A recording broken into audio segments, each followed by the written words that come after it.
Des centaines, c'est pas des centaines. Non, je n'ai pas dit c'est centaines. probablement quelques dizaines. Deux choses. S'il y a eu des crimes, ils ont été commis par des policiers. Mais on oublie le contexte.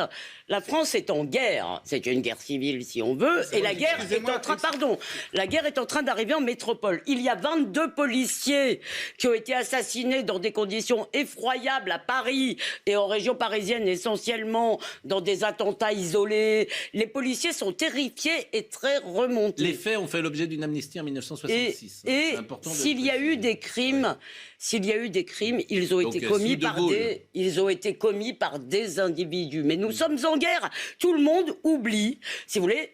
Tout le monde oublie ce contexte. Je ne dis pas que ce qui s'est passé, c'est une répression féroce d'une manifestation interdite.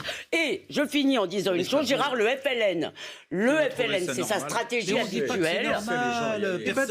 Vous savez tout ce qui s'est passé cette nuit-là, manifestement, vous y étiez. Gérard, je peux finir, la stratégie du FLN a toujours été la même, c'est-à-dire on fait monter la tension, on fait des attentats, on fait du harcèlement, on fait des atrocités, en espérant évidemment une surréaction des autorités françaises ou de l'armée française qui souvent vient, et après on se victimise. Et ça continue. 50 ans après, 60 ans après, ça continue. Mais combien de temps on va se faire avoir ? Je pense que la démocratie...